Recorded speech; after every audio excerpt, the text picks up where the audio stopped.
پھر اسی طرح خادموں کے ساتھ آپ کا رویہ بہت اچھا تھا. جیسے پہلے میں نے عرض کیا نا کہ انسان کی اچھائی اس سے نہیں پتہ چلتی کہ جو اس سے اچھا کرتا ہے اس کے ساتھ اس کا معاملہ کیا ہے, یا ویسے بھی جو ہم سے بڑا ہوتا ہے یا برابر کا ہوتا ہے تو اس کے ساتھ ہم پھر بھی اچھا کرتے ہیں, کہ جو ہم سے کسی درجے میں چھوٹا ہوتا ہے اس کے ساتھ ہم لحاظ نہیں برتتے. خاص طور پر سرونٹس کے ساتھ اگر ان سے کوئی غلطی ہوتی, کیونکہ وہ کام کرتے ہیں نا اس لیے ان سے غلطیاں ہوتی ہیں, اگر وہ کام نہ کرے تو ان سے کیا غلطی ہوگی, کسی بت سے تو کوئی غلطی نہیں ہوتی. تو جب وہ غلطیاں کرتے ہیں پھر ہمارا رویہ کیا ہوتا ہے, پھر ہمارا طریقہ کیا ہوتا ہے بتانے کا, سمجھانے کا. ہم سب سوچیں کیا ہم آرام سے بات کر سکتے ہیں ان سے تاکہ وہ واقعی ہماری بات سمجھ جائیں. حضرت انس کہتے ہیں میں 9 سال نبی صلی اللہ علیہ وسلم کی خدمت میں رہا, آپ نے کبھی یہ نہیں کہا کہ تم نے ایسا کیوں کیا, اور کبھی کسی چیز کے بارے میں مجھ پر عیب نہیں لگایا, نکتہ چینی نہیں کی. آج تو ہمارے اپنے بچے بھی ہماری نکتہ چینیوں سے تنگ آتے ہیں. پھر اسی طرح بعض اوقات آپ حضرت انس کو کام کہتے ہیں, وہ بچے تھے, وہ ادھر ادھر کھیلنے میں لگ جاتے جسے بچے کرتے ہیں. آپ صلی اللہ علیہ وسلم ان کے مزاج کو جانتے تھے, سمجھتے تھے. آپ خود تو کچھ نہیں کہتے تھے, لیکن اگر گھر والے کچھ کہتے تو آپ کہتے چھوڑ دو اس کو, اگر تقدیر میں ہوتا تو یہ کام ہو جاتا, ان کو کچھ نہ کہو.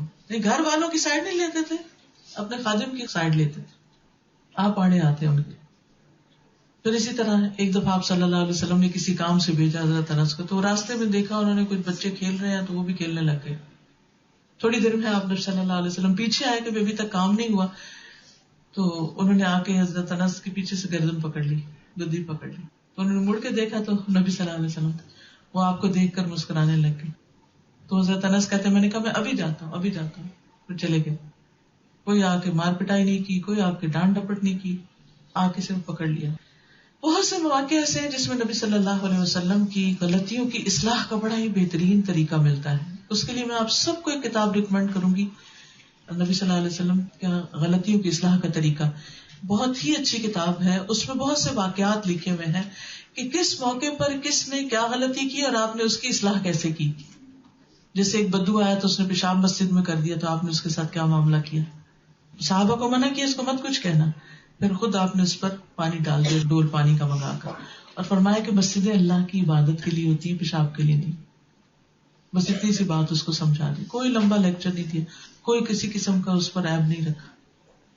یہ کتاب میں آپ سب کو اس لیے ریکمینڈ کر رہی ہوں کہ اس سے آپ کا ذہن کھلے گا کہ ہم نے اپنے بچوں کی, دوسروں کی غلطیوں کی اصلاح کیسے کرنی, ان کے ساتھ جب وہ غلطی کرے تو کیا معاملہ کرنا ہے.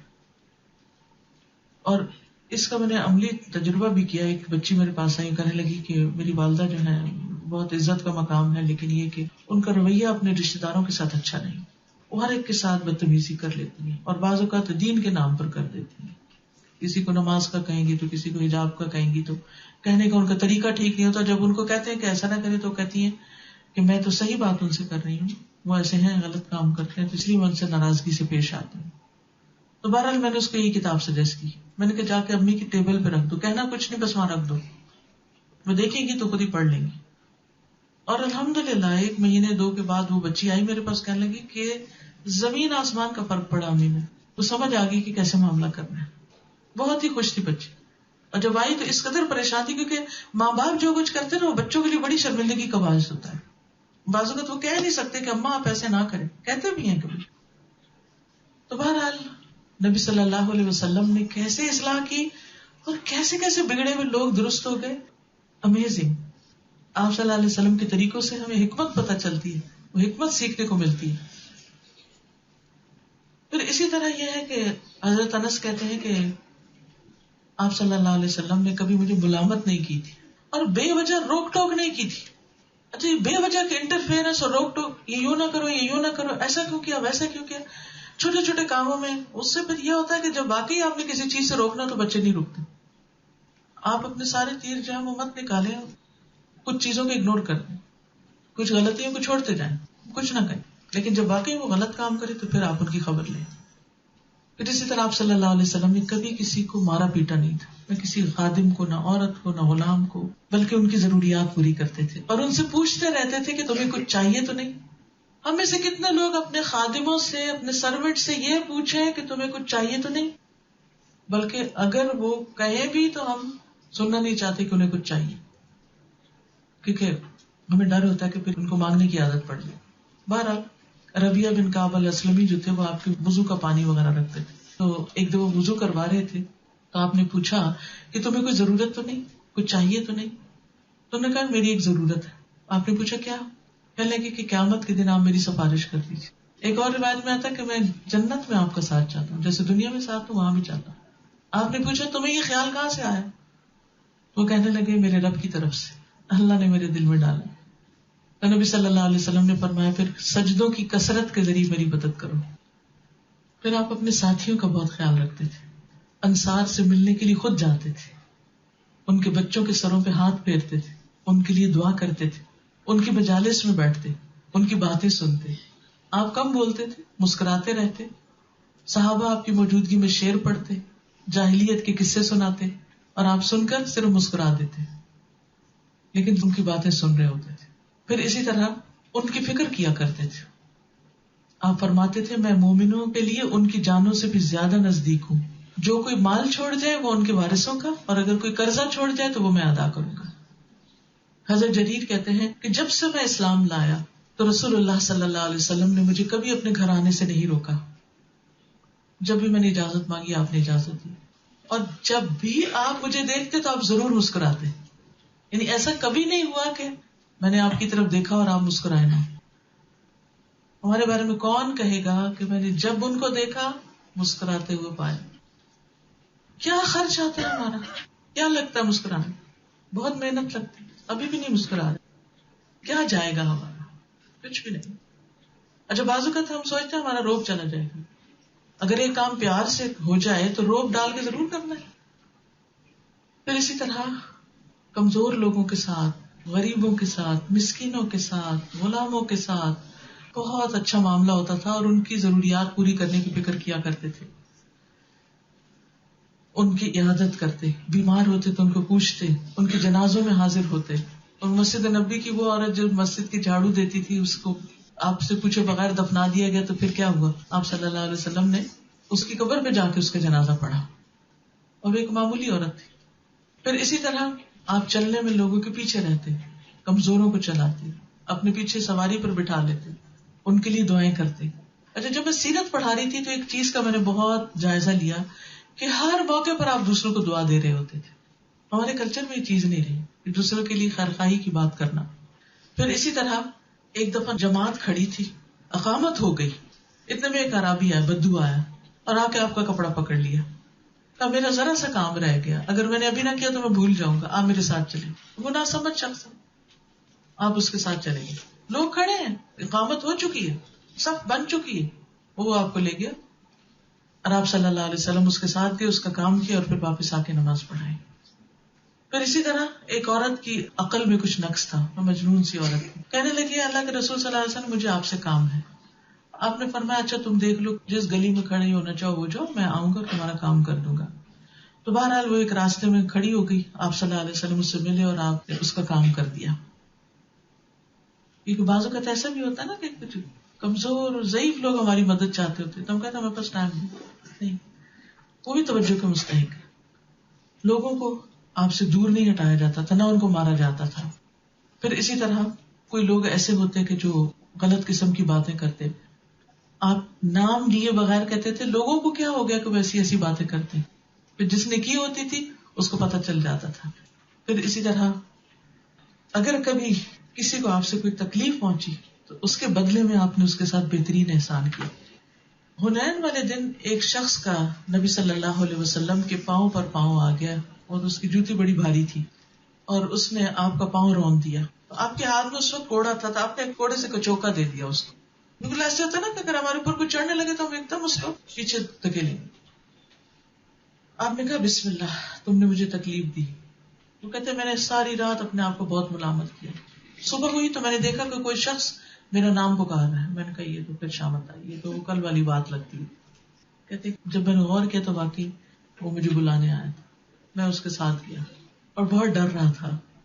میں گیا تو رسول اللہ صلی اللہ علیہ وسلم نے مجھ سے کہا بے شک تم نے کل اپنے جوتے کے ساتھ مجھے روندا تھا, یعنی میرے پاؤں کو روندا تھا اور مجھے تکلیف دی تھی, اور میں نے بھی کوڑے کے ساتھ تمہیں کچوکا دیا تھا. یہ 80 گائے اس کوڑا لگانے کے بدلے میں لے لو, اس کوڑے کے بدلے میں یہ 80 گائے لے لو. ہمیں کوئی تکلیف پہنچایا تو ہم اس کے ساتھ کیا کریں گے؟ ہم کسی کو تکلیف پہنچائیں تو ہم کہیں اس نے بھی تو کی تھی، اس نے نہیں میرے ساتھ کیا، اس نے بھی تو کیا تھا. لیکن آپ صلی اللہ علیہ وسلم دوسروں کی طرف سے ملنے والی تکلیفوں پر صبر کرتے تھے. ایک دفعہ حضرت انس آپ کے ساتھ چل رہے تھے تو راستے میں کوئی شخص آ گیا. آپ کے جسم مبارک پر نجران کی بنی ہوئی موٹے حاشیے کی ایک چادر تھی. تو دیہاتی نے آپ کو پکڑ لیا اور آپ کی چادر پکڑ کر کھینچنا شروع کر دی اور اسے اتنی زور سے کھینچا کہ آپ صلی اللہ علیہ وسلم کے موڈے پر نشان پڑ گیا. پھر اس نے کہا اے محمد صلی اللہ علیہ وسلم، مجھے اللہ کے اس مال میں سے دیے جانے کا حکم دیجئے جو آپ کے پاس ہے، مجھے بھی کچھ دیجئے. آپ صلی اللہ علیہ وسلم اس کی طرف متوجہ ہوئے، مسکرائے اور آپ نے پھر اسے دینے کا حکم دیا. بات ختم. مینشن بھی نہیں کہ یہ تم نے میرے ساتھ کیا سلوک، پہلے تم تمیز سیکھو پھر مانگنے کے لیے آنا، پھر دیں گے تمہیں. کچھ نہیں کہا. کیوں نہیں کہا؟ آپ کے خیال میں کیوں نہیں کہا ہوگا؟ کیا وجہ تھی؟ کیونکہ آپ کو یہ پتا تھا کہ یہ ناسمجھ شخص. عقل مند انسان وہ ہوتا ہے جو اس بات کو سمجھے کہ دوسرے کا کیلیبر کیا ہے، میں کس سے بات کر رہا ہوں. اگر آپ کسی ناسمجھ سے بات کر رہے ہیں تو وہ آپ کی ہر بات کے جواب میں ناسمجھی کرے گا، آپ کو مزید اوفینڈ کرے گا. معاملہ شروع میں ختم کر دیں. کہ کچھ لوگ سمجھنے والے نہیں ہوتے، ان کو صرف اگنور کیا جا سکتا ہے. بہترین طریقہ لوگوں کے ساتھ معاملہ کرنے کا کیا ہے کہ آپ ان کے مزاج کو ایک دفعہ سمجھیں کہ یہ ایسے ہیں اور ان کو ایز اٹ از ایکسپٹ کر لیں کہ یہ ایسے ہیں، ایسے کریں گے. پھر کیا ہوگا؟ پھر آپ کو رنج نہیں ہوگا اس طرح. لیکن اگر آپ ان کو فرشتہ سمجھ کے ان سے معاملہ کریں اور وہ آپ کو تنگ کرے تو پھر تو آپ برداشت بھی نہیں کر سکتے. پھر اسی طرح یہ ہے کہ بعض اوقات جو نئے لوگ آتے تھے ان کو آپ کے مجلس کے ادب آداب نہیں پتا ہوتے تھے، ان سے کوئی غلطیاں ہو جاتی تھی، تو آپ صلی اللہ علیہ وسلم نہ ان کو گھورتے تھے اور نہ ہی ان کے ساتھ زبانی کوئی بد کلامی کرتے تھے، بلکہ آسان طریقے سے ان کے ساتھ معاملہ کرتے تھے.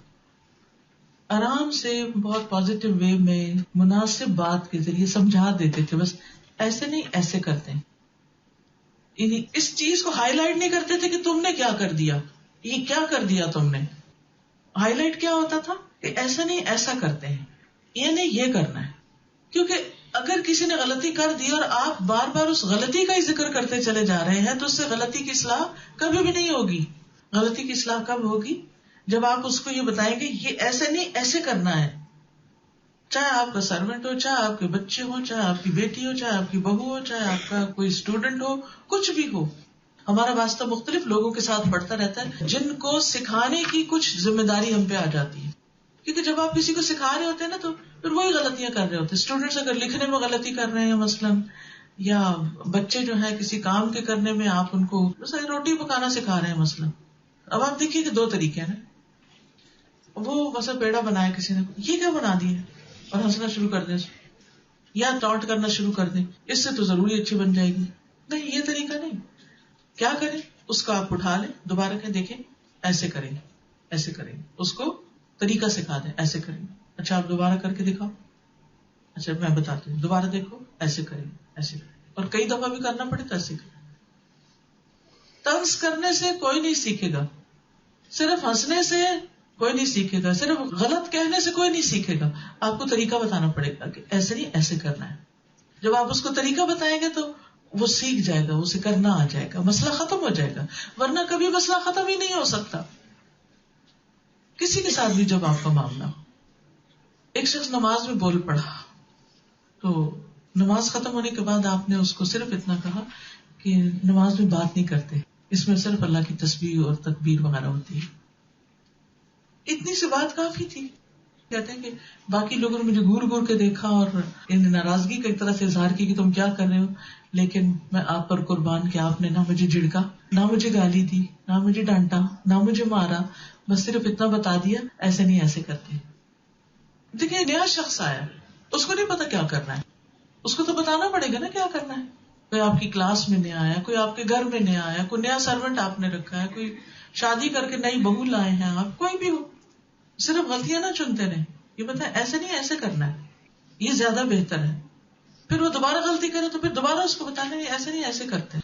اچھا ایک اور بات یہ کہ ضروری نہیں کہ آپ ہی کا طریقہ درست ہو، دوسرے کا بھی درست ہو سکتا ہے. اس لیے پہلے اچھی طرح جائزہ لیں کہ جس کو ہم غلطی کہہ رہے ہیں کہ وہ غلطی ہے بھی یا ہم اس کو غلطی بنانے پہ تلے ہوئے ہیں. اس سے بھی مسئلہ نہیں حل ہوتا. تو اپنے اندر لچک پیدا کرنی ہوگی, فلیکسیبلٹی. پھر آپ صلی اللہ علیہ وسلم کی حیوانات, نباتات وغیرہ سے بھی بہت محبت تھی, ان کے ساتھ بھی آپ بہترین معاملہ کرتے تھے. نبی صلی اللہ علیہ وسلم کے لیے ایک کھجور کا تنا تھا, اس کو آپ بطور ممبر استعمال کرتے تھے. پھر آپ کے لیے باقاعدہ لکڑی کا ممبر بنوایا گیا, اور جب پہلا جمعہ آیا آپ نے اس پہ خطبہ شروع کیا تو جو کھجور کا تنا تھا اس نے رونا شروع کر دیا, اور اس کی سسکیوں کی آواز پوری مسجد میں گونج رہی تھی. آپ صلی اللہ علیہ وسلم نے اپنا ممبر چھوڑا اور اس کے پاس چلے گئے اور اس کو ہگ کیا, گلے سے لگا لیا, اور اس وقت تک اس کے پاس کھڑے رہے جب تک کہ اس نے رونا بند نہیں کیا. اور یہ آواز صحابہ نے بھی سنی. بخاری کی روایت ہے, صحیح بخاری کی حدیث نمبر 3584 ہے, جس سے ہمیں یہ واقعہ پتہ چلتا ہے. حدیث میں یہ بھی آتا ہے کہ جس طرح بچوں کو چپ کرانے کے لیے لوری دیتے ہیں, آپ نے بھی اسی طرح اسے چپ کرایا, یعنی چپ ہو جاؤ, جو بھی الفاظ بولے. اور وہ کیوں رو رہا تھا؟ اب مجھ پر یہ ذکر نہیں ہوگا, اب آپ مجھے چھوڑ کے جا رہے ہیں, وہ جدائی پہ رو رہا تھا. پھر اسی طرح جانوروں کے ساتھ, پرندوں کے ساتھ. ایک دفعہ کسی جگہ پر آپ جا رہے تھے سفر میں, تو صحابہ میں سے کچھ نے چڑیا کے بچے اٹھا لیے, تو وہ چڑیا آپ صلی اللہ علیہ وسلم کے سر کے اوپر آ کے منڈلانے لگی. آپ نے فرمایا تم نے اس کے بچے اٹھائے, جاؤ واپس رکھو, اور ان کو واپس رکھوایا تو وہ چڑیا بھی چلی گئی. پھر اسی طرح ایک موقع پر ایک اونٹ آپ کے پاس آ کے بیٹھ گیا اور وہ رونے لگا. آپ نے اس کے اوپر ہاتھ پھیرا تو اوپر سکون ہو گیا. آپ نے اس کے مالک کو بلایا, آپ نے پوچھا کہ تم اس سے کتنا کام لیتے ہو. جب پتا چلا تو واقعی وہ بہت زیادہ کام لے رہا تھا اس سے. تو آپ نے فرمایا کیا تم ان مویشیوں کے بارے میں اللہ سے نہیں ڈرتے جنہیں اللہ نے تمہاری ملکیت میں دیا ہے؟ یہ مجھ سے شکایت کر رہا ہے کہ تم اسے بھوکا رکھتے ہو اور اس سے زیادہ محنت مشقت سے کام لیتے ہو. اسی طرح ایک آدمی کے پاس سے گزرے تو وہ جانور کو لٹا کے چھری تیز کر رہا تھا اور وہ کنکھیوں سے چھری دیکھ رہی تھی. تو آپ نے فرمایا یہ کام تم نے پہلے کیوں نہیں کر لیا, تم اسے 2 دفعہ ذبح کرنا چاہتے ہو. یہ جانوروں کے اندر بھی شعور ہوتا ہے, ان کو بھی پتہ چل رہا ہوتا ہے. اس موقع پر آپ نے فرمایا تھا کہ ان اللہ کتب الاحسان علی کل شیء, اللہ نے ہر چیز پر احسان لکھ دیا, جانوروں کے ساتھ بھی احسان ہوگا. پھر اسی طرح دشمنوں کے ساتھ بھی بہترین معاملہ کیا کرتے تھے, ان کی بد اخلاقی پر بہترین سلوک کرتے. ایک موقع پر ایک دشمن نے آ کے اپنی تلوار اٹھا لی اور آپ کو مارنا چاہا, تو وہ تلوار اس کے ہاتھ سے گر گئی تو آپ نے اٹھا لی, لیکن آپ نے اس کو معاف کر دیا. اسی طرح وہ یہودی کا واقعہ ہے کہ جس نے بہت زیادہ کھانا کھا لیا تو آپ کو بستر خراب کر دیا, اور آپ اپنے ہاتھ سے اس کا گندا بستر دھو رہے تھے. جب وہ واپس آیا, جو کچھ بھول گیا تھا لینے کے لیے, تو اس نے آپ کو دیکھ کر آپ کے اس نے سلوک پر کہ آپ نے اسے کچھ بھی نہیں کہا, کوئی ناگواری کا بھی اظہار نہیں کیا, تو مسلمان ہو گیا. پھر اسی طرح جنگ کے دوران بھی آپ صلی اللہ علیہ وسلم صلح کو ترجیح دیتے تھے, درختوں کو کاٹنے سے منع کرتے تھے, عورتوں پہ ہاتھ اٹھانے سے منع کرتے تھے, معافی دینے کو ترجیح دیتے تھے. اسی لیے ہر طرح کے لوگ آپ کا احسان اور آپ کا اخلاق اور آپ کا طریقہ دیکھ کر مسلمان ہوئے, اور پھر مسلمانوں کی صفوں میں داخل ہو کر اسلام کی خدمت کرنے لگے. اللہ تعالیٰ ہمیں بھی ایسا اخلاق عطا کرے کہ جس سے ہماری اپنی زندگیاں بھی بہترین ہو, ہمارا انجام بھی اچھا ہو, اور آخرت کی زندگی بھی بہترین ہو. اللہ تعالیٰ ہمیں عمل کی توفیق عطا فرمائے. آج چھوٹی سی ایک پریزنٹیشن آپ کو دکھائیں گے AIS اسکول کے بارے میں. انشاءاللہ تعالیٰ وہاں پر کیا ہوتا ہے, بچے کس طرح پڑھتے ہیں, آپ کو دکھانے سے ایک آئیڈیا ہوگا کہ کس طریقے سے اسکول چلائے جاتے ہیں, کیا کیا آپ سکھا سکتے ہیں. یہ ایکٹیویٹیز ہو سکتا ہے آپ کو اپنے گھروں میں بھی بچوں کی تعلیم و تربیت میں مدد دے. ان الحمد للہ نحمده ونستعینه ونستغفره ونؤمن به ونتوکل علیہ ونعوذ باللہ من شرور انفسنا ومن سیئات اعمالنا من يهده الله فلا مضل له ومن يضلل فلا هادي له واشهد ان لا اله الا الله وحده لا شريك له واشهد ان محمدا عبده ورسوله.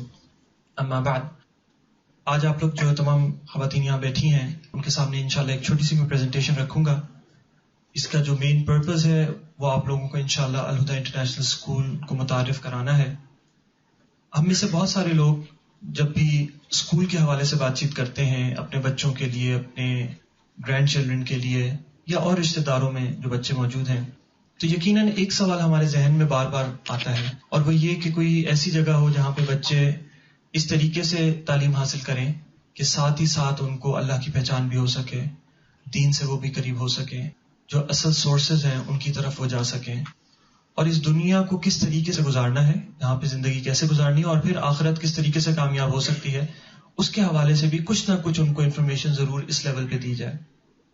یہی ایک بہت بڑا المیہ ہے جو کہ ہم دیکھتے ہیں اپنے ارد گرد, چاہے وہ پاکستان ہو, انڈیا ہو یا UAE ہو.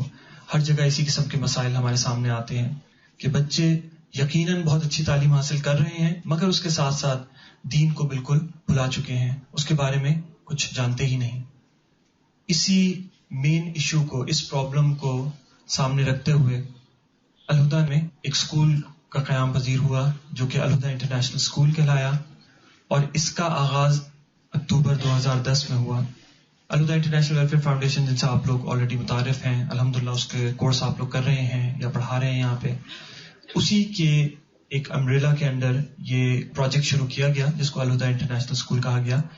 مین اس میں کون لوگ شامل ہوئے؟ آپ ہی طرح کی کچھ خواتین تھیں جنہوں نے بار بار استاذہ کو جا کے یہ کہا کہ کوئی ایسی جگہ ہونی چاہیے جہاں ہمارے بچے پڑھ سکیں، جہاں پہ ہم خود کچھ کنٹریبیوٹ کر سکیں. اور الحمدللہ استاذہ کی گائیڈنس میں ایک کور ٹیم فارم ہوئی 2010 کے سمرز میں، جنہوں نے ایک سمر کورس ٹرائل بیسس کے اوپر رن کیا. اور جیسے ہی وہ ایک سکسیسفل سمر کورس رن ہو گیا تو اس کے بعد ایک پراپر اسکول کی شکل کے اندر الہدیٰ انٹرنیشنل اسکول H11 کے کیمپس کے اندر جو مین ہیڈ آفس ہے وہاں سے اس کا آغاز ہوا.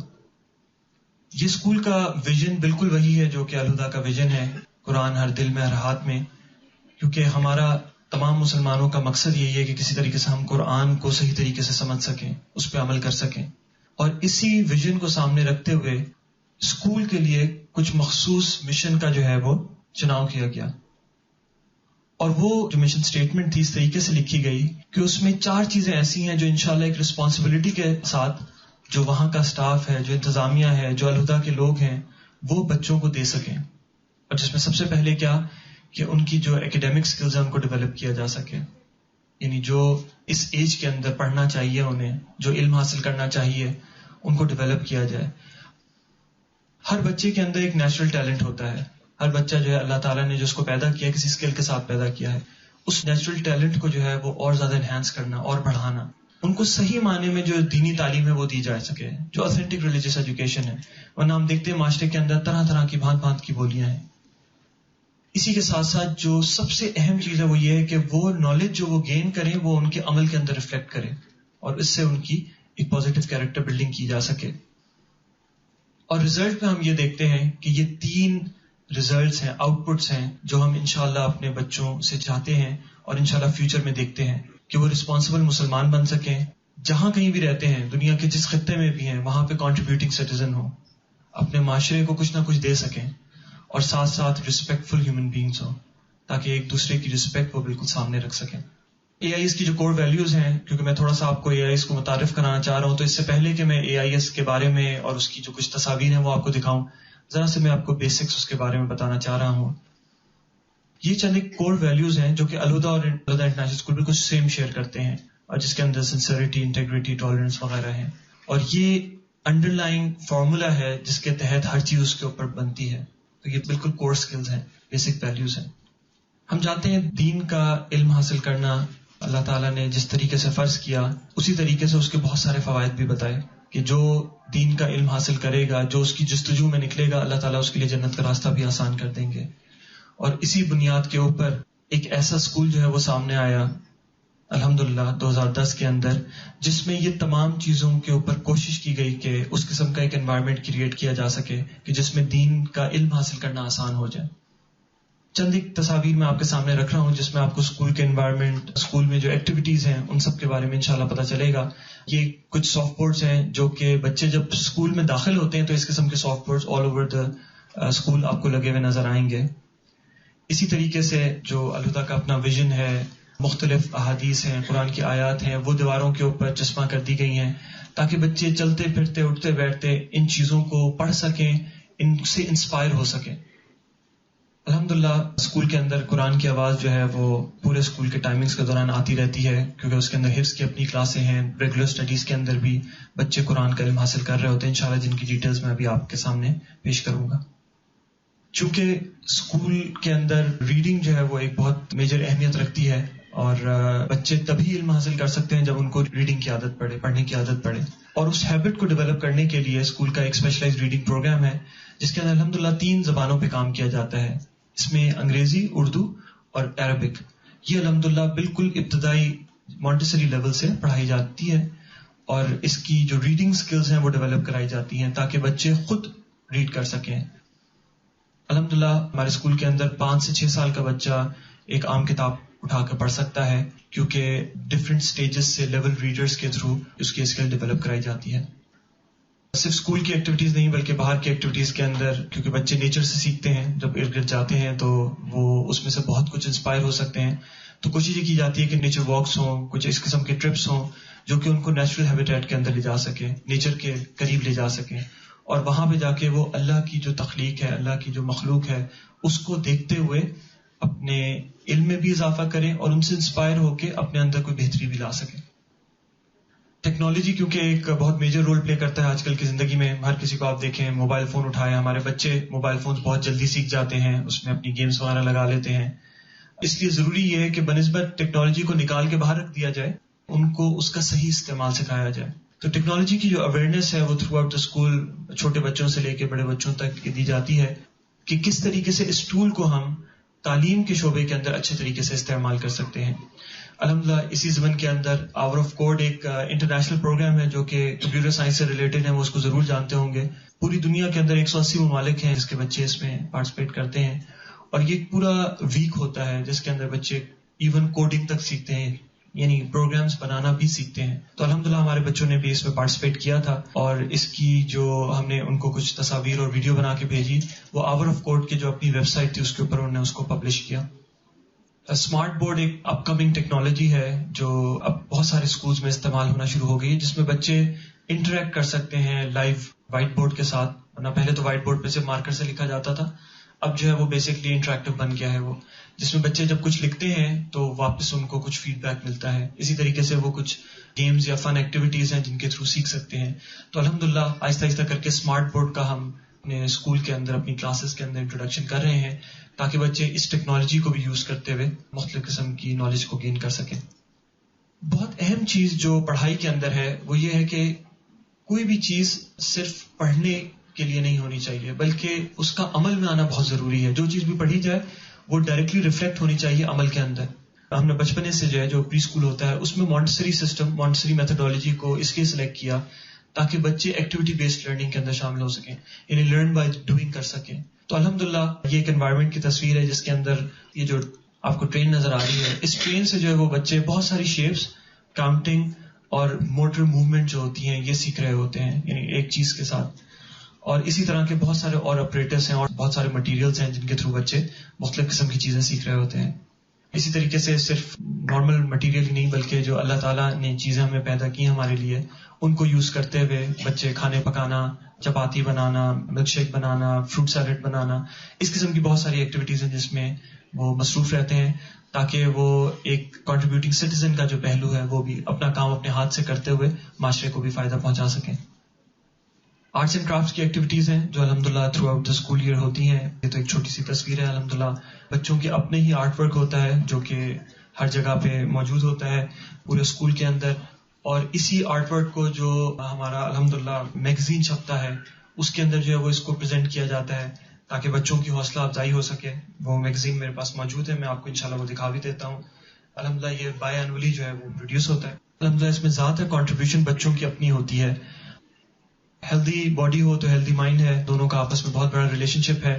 جو بھی ہمارے پاس ریسورسز وہاں پہ موجود ہیں، جو جگہ موجود ہے الحمدللہ اس کے اندر مختلف قسم کی sports activities throughout the year ہوتی ہیں، اور یہ ایج اپروپریٹ ہوتی ہیں. چھوٹے بچوں کی مختلف ایکٹیویٹیز ہیں، اور جس طریقے سے وہ بڑے ہوتے رہتے ہیں ان کی ضروریات فرق ہو جاتی ہیں، ان کی ایکٹیویٹی لیول فرق ہو جاتا ہے، تو اس کے مطابق ان کو مختلف قسم کی ایکٹیویٹیز پرووائڈ کی جاتی ہیں. الحمدللہ باسکٹ بال ان ہاؤس ہمارے پاس موجود ہے.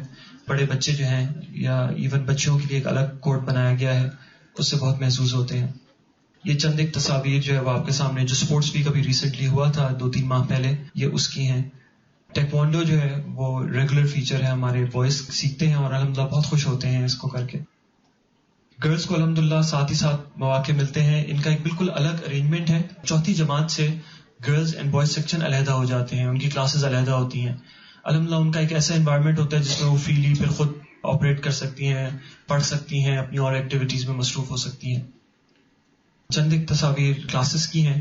یہاں میں ذکر کرتا چاہوں کہ الحمدللہ اسکول کے اندر ایک بہت فکس قسم کا student to teacher ratio maintain کیا جاتا ہے. اوور آل ہمارا جو اسٹوڈنٹ ٹو ٹیچر ریشیو ہے وہ الحمدللہ 8:1 ہے. اور ایک کلاس کے اندر میکسیمم 20 چلڈرن ہو سکتے ہیں، جس کے اندر آف کورس اسسٹنٹ ٹیچرز اور مین ٹیچرز، ہوم روم ٹیچرز اور سبجیکٹ ٹیچرز موجود ہوتے ہیں. جیسا کہ میں نے آپ سے شروع میں ذکر کیا تھا کہ قرآن کی آواز الحمدللہ تھرو آؤٹ دا ڈے ہمارے اسکول کے اندر آتی رہتی ہے. اسکول میں ایک ایکسکلوسیو حفظ پروگرام ہے جس کے اندر چوتھی جماعت مکمل کرنے کے بعد بچے اس ایکسکلوسیو حفظ پروگرام میں چلے جاتے ہیں، اور اس میں ان کا ایپٹیٹیوڈ، ان کی لرننگ کیپیسٹی، ان کے والدین کی کمٹمنٹ، یہ تمام چیزیں دیکھی جاتی ہیں. اور پھر اسکول جب وہ اسٹارٹ کرتے ہیں حفظ کا پروگرام تو پھر ایکسکلوسیولی حفظ کے اوپر فوکس کر رہے ہوتے ہیں. اور الحمدللہ ہمارے بہت سارے بچے 8 سے 9 ماہ کے اندر یا 1 سال کے اندر الحمدللہ پورے قرآن کو مکمل کر لیتے ہیں، حفظ کر لیتے ہیں. الحمدللہ پچھلے 2 سال پہلے تقریباً یہ پروگرام سٹارٹ ہوا تھا، اور ابھی تک ہمارے پاس تقریباً کوئی 20 سے اوپر حفاظ ہیں ماشاءاللہ جو کہ ہمارے سسٹم سے نکل چکے ہیں. بچوں کو جو ریگولر بیسس کے اوپر ہمارے ایونٹس ہیں جن میں مختلف قسم کے جو مہینے ہوتے ہیں ان سے متعلق ایونٹس ہیں یا جو ایکٹیویٹیز ہو رہی ہوں ان کے بارے میں بتانا بہت ضروری ہے، کیونکہ بچوں نے اس دنیا کے اندر رہنا ہے، اس دنیا سے ہٹا کے تو ان کو رکھا نہیں جا سکتا. تو اس لیے جس قسم کے مہینے یا اور ایکٹیویٹیز جو کہ آل اوور دا ورلڈ ہو رہی ہوں ان کے بارے میں شناسائی ان کو ضرور دی جاتی ہے. جس طریقے سے آپ یہ دیکھ رہے ہیں کہ ذی الحجہ کے اندر کافی ایکسٹینسو ایکٹیویٹیز ہوتی ہیں، اس میں ایک کوئز کمپٹیشن کی یہ تصویر ہے، مگر اس کے علاوہ بہت ساری ایکٹیویٹیز ہیں جو بچوں کے لیے اس اسپیسیفک منتھ میں ہوئی تھی تاکہ بچوں کو یہ پتہ چلے کہ ذی الحجہ کی کیا امپورٹنس ہے. اسی طریقے سے حج ان اٹ سیلف کیا ہوتا ہے، حضرت ابراہیم علیہ السلام نے جو لیگیسی چھوڑی ہے اس کے بارے میں ہمارے لیے جو ہے وہ کیا احکامات ہیں، ہم کیا کیا لیسنز اس میں سے لے سکتے ہیں. تو یہ تمام چیزیں جو ہے وہ اس ایونٹ کے اندر ڈسکس کی جاتی ہیں. پھر پورے سال کے اندر ڈفرینٹ مورل تھیمز ہیں جو کہ کریکولم کے ساتھ ساتھ چل رہی ہوتی ہیں. ہمیں پتہ ہے کہ ہمارے معاشرے کے اندر کافی سارے مسائل ہیں، کافی ساری بیماریاں ہیں، وہ بیماریاں جن کا ادراک کرنا بہت ضروری ہے، اور وہ تب ہو سکے گا جب بالکل بچپنے سے بچوں کو اس کے بارے میں ٹرین کیا جائے. جیسے مثال کے طور پہ کلینلنس جو ہے وہ ایک بہت میجر ایشو ہے ہمارے معاشرے کا. ایون دو کہ مسلمانوں کا نصف ایمان ہے وہ، مگر اس کے باوجود زیادہ تر مسلمان ممالک کے اندر یہ ایک بہت بڑا ایشو ہے، جہاں پہ آپ کو روڈوں پہ کوڑا کرکٹ نظر آتا ہے، لوگ بغیر کسی خیال کے کھڑکی کھول کے شیشے سے باہر گند پھینک دیتے ہیں اپنا.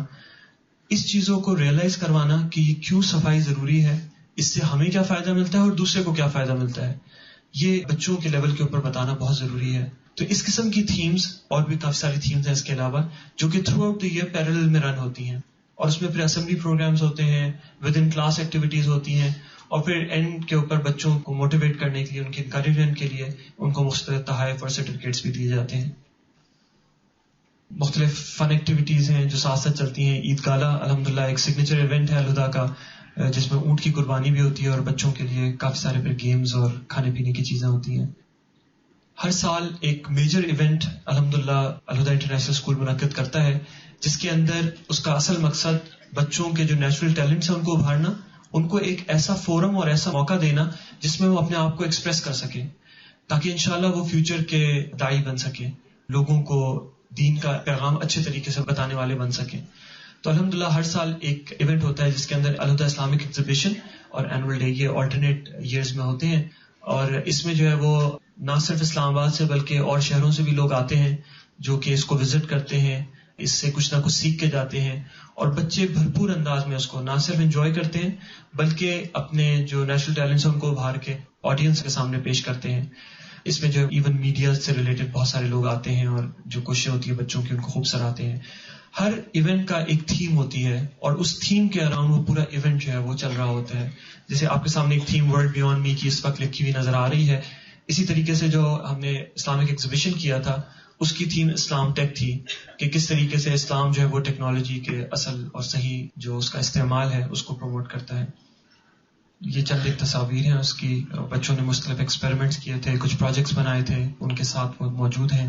اور الحمدللہ اس میں ہماری کوشش ہوتی ہے اور ہم انشور کرتے ہیں کہ ایک ایک بچہ جو ہے اس میں پارٹیسپیٹ کرتا ہے، کوئی بچہ ایسا نہیں ہے الحمدللہ جو پیچھے رہ جاتا ہو.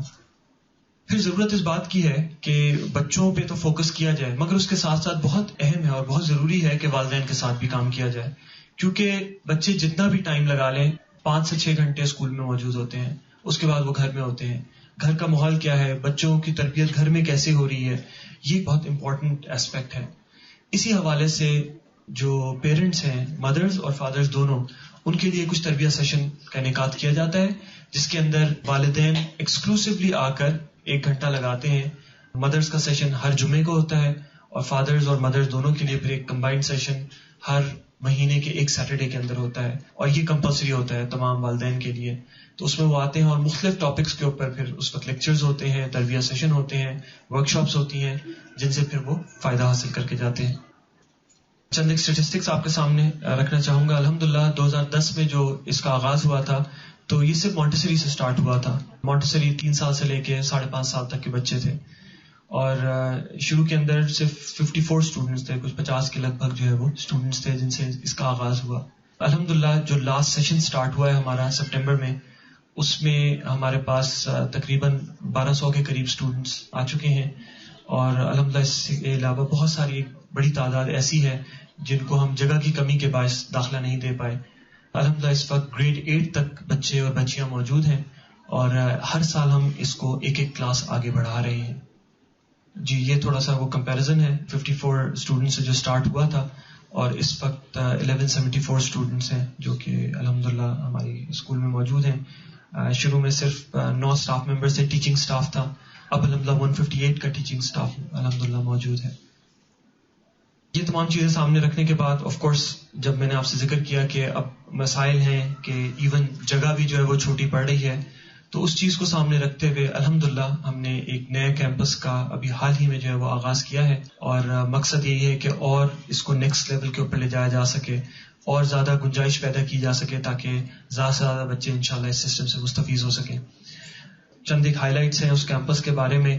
آپ میں سے جو انٹرسٹڈ ہو، مونٹیسری کے ہبس ہیں، 46 کلاس رومز ہیں، لائبریریز ہیں، کریکولم ڈیولپمنٹ الحمدللہ ہم خود ان ہاؤس کرتے ہیں، کیونکہ انفارچونیٹلی بہت ساری ایسی چیزیں ہیں جو کہ معاشرے کے اندر اسلامک اسٹڈیز کے حوالے سے یا اسلامک کریکولم کے حوالے سے موجود نہیں ہیں. تو الحمدللہ ہم ایک ایسے سسٹم کے اوپر کام کر رہے ہیں جو کہ نہ صرف ہمارے بچوں کو فائدہ دے سکے بلکہ اس کو ہم آن لائن پبلش کر دیں، تاکہ کوئی بھی ایون اپنے گھر میں بھی اگر پڑھانا چاہے تو اس سے فائدہ اٹھا سکے اور اپنے بچوں کو گھر میں اس کی تعلیم دے سکے. Recording studio, conference halls, staff rooms, art labs, reception, administrative area, day care units, indoor gymnasium ہے الحمدللہ، ایک ملٹی پرپز ہال ہے جو کہ باسکٹ بال، بیڈمنٹن، ان تمام سپورٹس کے لیے بھی یوز ہوگا، مگر وہ پھر کنورٹ ہو سکے گا ایک ملٹی پرپز ہال کے طور پہ جس میں 600 لوگوں کی کیپیسٹی بھی موجود ہوگی. کمپیوٹر لیب اور سائنس لیبس الحمدللہ یہ ابھی بھی ہمارے پاس موجود ہیں، بڑے بچوں کے لیے سائنس لیبس موجود ہیں، اور انشاءاللہ ہم اس کو اور ایکسپینڈ کر رہے ہوں گے.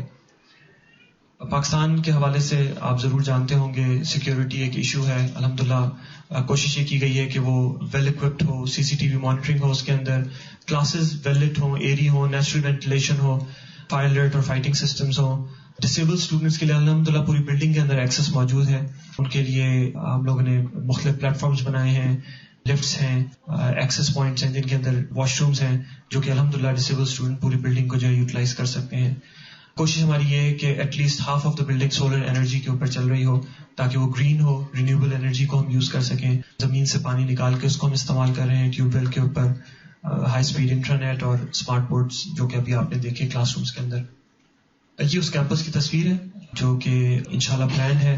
ارادہ ہمارا یہ ہے کہ 2 سال کے اندر اندر اس کی جو کنسٹرکشن ہے اس کو ہم مکمل کر سکیں انشاءاللہ. آپ لوگوں کی سے دعاؤں کی بھی درخواست ہے اور اللہ تعالیٰ ہمیں توفیق بھی دیں کہ ہم اس کو مکمل کر سکیں. اور جیسے ہی انشاءاللہ یہ مکمل ہو جائے گا تو پھر اس کی تقریباً 1300 اسٹوڈنٹس کی کیپیسٹی ہوگی. ساتھ اس کے میں نے کلاس رومز اور باقی جو فیسلٹیز ہیں اس کی ڈیٹیلز ابھی آپ کے سامنے رکھی ہیں. اسی بلڈنگ کا ایک اور ہے، اس میں ایک بیسمنٹ ہے، گراؤنڈ ہے اور پھر 3 فلورز اس کے اوپر ہے. الحمدللہ گراؤنڈ بریکنگ آلریڈی ہم نے چند دنوں پہلے جو ہے وہ کی تھی، اور اب اس کے کچھ ڈرائنگس کے اوپر کام مکمل ہو رہا ہے، اور انشاءاللہ جیسی پرمیشن ہمیں ملتی ہے تو ہم اس کی کنسٹرکشن فارمل سٹارٹ کر رہے ہوں گے. واٹ نیکسٹ کے حوالے سے بہت سمپل سا ہے کہ اس میں انڈیویجول اور کلیکٹیو ایفرٹس الحمدللہ چاہیے. آپ لوگوں کی ہمیں بہت زیادہ دعا چاہیے. کوئی آپ کے پاس اگر اسکل موجود ہے، اگر آپ سمجھتے ہیں کہ آپ ایجوکیشن کی فیلڈ کے اندر کچھ بھی فائدہ پہنچا سکتے ہیں سسٹم کو، ضرور آگے آئیے. کانٹیکٹ ڈیٹیلز ہماری ویب سائٹ پہ بھی ہیں، انشاءاللہ میں بھی ویب سائٹ ایڈریس آپ کے سامنے رکھوں گا. کوئی بھی آپ ہمیں فردر مشورہ دینا چاہیں، چاہے ایجوکیشن کے حوالے سے چاہے کنسٹرکشن کے حوالے سے، تو یو آر موسٹ ویلکم. اگر آپ اس کے بارے میں فردر ڈیٹیلز جاننا چاہیں تو وہ بھی ویب سائٹ کے اوپر پروجیکٹ کی کمپلیٹ ڈیٹیلز موجود ہیں کہ پروجیکٹ جو ہے وہ اوور آل کاسٹ کیا ہے، اس کی ٹائم لائن کیا ہے، کس سٹیج کے اوپر پہنچ گیا ہے. اس کے لیے ہم نے ایک الگ سے سیکشن جنریٹ کر لیا ہے اور اس کو ہم اب ساتھ ساتھ اپ ڈیٹ کرتے رہیں گے انشاءاللہ. اور یقیناً یہ پروجیکٹ صرف اسلام آباد تک محدود نہیں رہے گا، کراچی میں الحمدللہ ایک برانچ کی کنسٹرکشن آلریڈی جاری ہے اور ہمیں بہت امید ہے انشاءاللہ اس سال اس کا ہم آغاز کر دیں گے. تو مونٹیسری سے انشاءاللہ کراچی میں بھی آغاز ہوگا اور پھر ایک ایک کر کے جتنے بھی سٹیز ہیں پاکستان کے اور انشاءاللہ پاکستان سے باہر بھی انشاءاللہ ہم ریگولرسلی اس کے اوپر کام کر رہے ہوں گے. الحمدللہ یہ ایک ڈیڈیکیٹڈ ٹیم اس پہ کام کر رہی ہے، مگر ہمیں بہت زیادہ ریسورسز کی ضرورت ہے. تو آپ لوگوں میں سے کوئی بھی کوئی اسکل رکھتا ہو ٹیچنگ کے حوالے سے، پلاننگ کے حوالے سے، مینجمنٹ کے حوالے سے، تو ضرور ہم سے کانٹیکٹ کیجیے تاکہ آپ بھی اس صدقہ جاریہ کے اندر اپنا حصہ ڈال سکیں. یہ ویب سائٹ ایڈریس ہے aispk.org. آپ اس کو ضرور وزٹ کیجیے، آپ کو انشاءاللہ وہاں سے تمام ڈیٹیلز ملیں گی.